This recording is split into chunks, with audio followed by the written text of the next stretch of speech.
అందరికీ నమస్కారం. నా పేరు చూకుల దుర్గా ప్రసాద్ శాస్త్రి, బాపట్ల జిల్లా బాపట్ల. ఈ రోజున బాపట్ల నియోజకవర్గ ప్రజలందరికీ కూడా ఒక చిన్న విశ్లేషణ ఇద్దామని చెప్పేసి ఈ యొక్క వీడియో చేయడం జరుగుతుంది. ఈ వీడియో దేనికి చేస్తున్నానంటే, మొన్న మన మాజీ ఎమ్మెల్యే, మాజీ డిప్యూటీ స్పీకర్ అయినటువంటి శ్రీ కోన రఘుపతి గారు విదేశీ పర్యటన ముగించుకొని బాపట్ల విచ్చేసిన సందర్భంగా వాళ్ళ అభిమానులు కానీ కార్యకర్తలు కానీ కోలాహలంగా తీసుకుంటూ ఆయన్ని సాదరంగా ఆహ్వానించడం జరిగింది. చాలా సంతోషం. వాళ్ళ అభిమానం, వాళ్ళ నాయకుడు అభిమానం గురించి వాళ్ళు చాటి చెప్పుకుంటూ వాళ్ళు చేసుకుంటూ వచ్చేసేసారు. చాలా సంతోషం.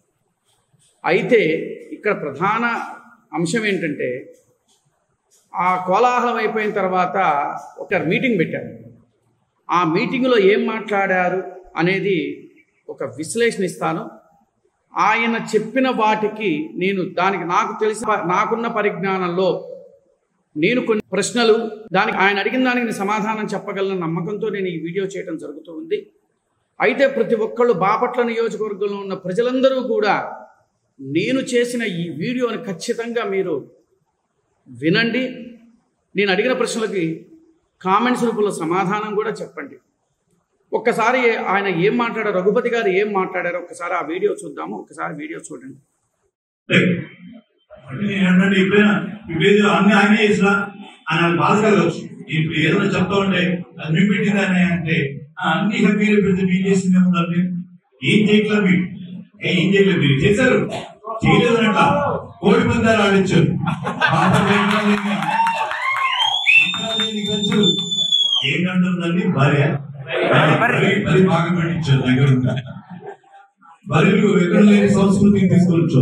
మేమేదో సంక్రాంతి సభలు అంటే ఇక్కడ ఏదో హరిదాసులు తీసుకోవడం, దగ్గర తిప్పడం, తెచ్చినటువంటి జిల్లాని అందరూ మెచ్చుకునే విధంగా చేసేటువంటి అభివృద్ధి చేసేటువంటి రోజు. అందులో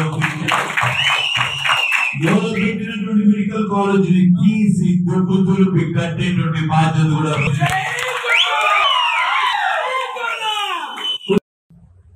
విన్నారు కదా ఆ వీడియో.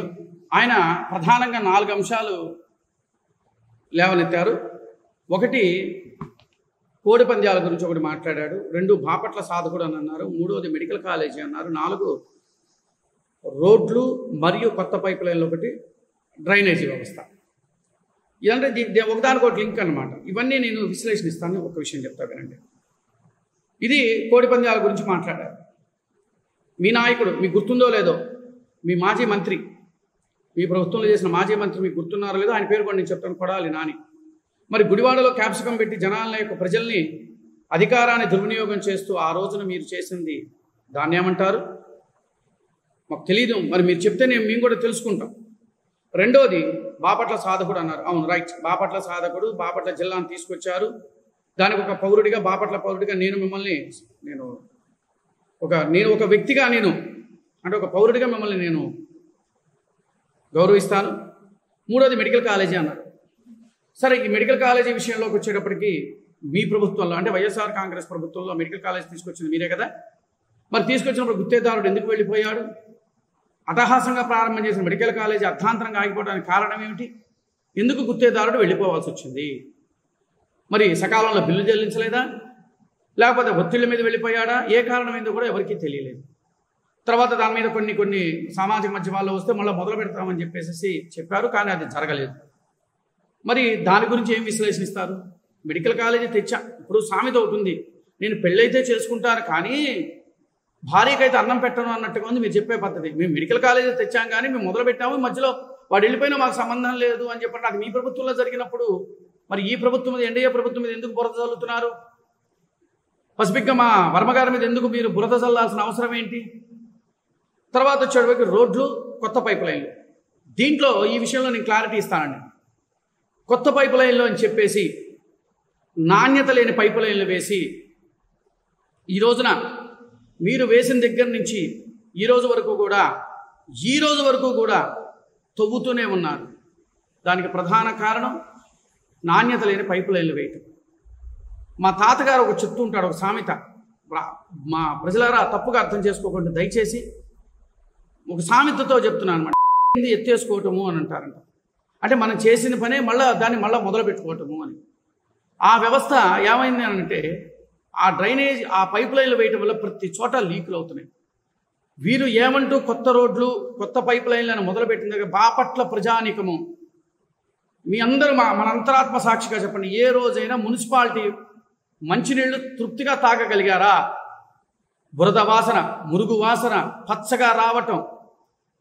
అప్పటికి మున్సిపల్ సిబ్బంది వాళ్ళు తగు ఎట్లా చెయ్యాలి, దాన్ని ఏ విధంగా చేయాలన్నా కూడా వాళ్ళు ఎంతో శ్రమిస్తున్నారు.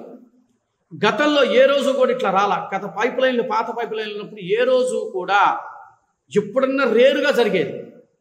కానీ వీళ్ళు మొదలుపెట్టిన దగ్గర నుంచి వేసిన ఆ పైప్ లైన్లు ఏమంటూ వేశారో అప్పటి నుంచి మొదలు పెట్టుకుంటూ వచ్చి తర్వాత ఆ దెబ్బతో రోడ్లు ఎక్కడికక్కడ సుందరవదనంగా నిర్మించిన రోడ్లు తవ్వుకుంటూ వెళ్ళిపోతూ ఉన్నారు. ఎక్కడ చూసినా గుంటలు, యాక్సిడెంట్లు. మొన్న ఈ మధ్యకాలంలో చీల్ రోడ్లో జరిగిన యాక్సిడెంట్లు, అంతకుముందు కండికావల షూట్ దగ్గర జరిగినాయి. అనేక చోట్ల గుంటలు తవ్వటం, ఆ రోడ్లు అక్కడ మట్టి ఉంటే వీళ్ళు చూసుకోకుండా వెళ్ళటం, పడిపోవటం, దెబ్బలు తగ్గడం. తర్వాత వచ్చేసి ప్రధానంగా డ్రైనేజీ వ్యవస్థ గురించి మాట్లాడారు. డ్రైనేజీ వ్యవస్థ గురించి చెప్తున్నాను నేను. గతంలో గాదె వెంకటరెడ్డి గారు, అది ఏ ప్రభుత్వం అయినా కానీ, గాదె వెంకటరెడ్డి గారు ఏం చేశారంటే ఆ ప్రభుత్వ హయాంలో, కాంగ్రెస్ ప్రభుత్వ హయాంలో అప్పుడు వైఎస్ రాజశేఖర రెడ్డి గారు ఉన్నాడు. ఆ టైంలో కొత్త డ్రైనేజీ వ్యవస్థను తీసుకొచ్చి పెద్ద దరిదాపు చాలా ఇంతంతలా ఉంటుంది. అవి మేము చూసాం, మాకు తెలుసు. అవి పగలగొడతాను కూడా పొక్లేన్లకు కూడా వాళ్ళ కాలం దాన్ని పగలగొట్టారు. సరే, కొత్త రోడ్లు వెడల్పన్నారు, అదన్నారు, ఇదన్నారు, పగలగొట్టారు. ఆ కొత్త డ్రైనేజీ వేయటం వల్ల పారుదల నిలిచిపోయింది. అసలు ఒక సభ్యమైన మార్గం లేకుండా పోయింది.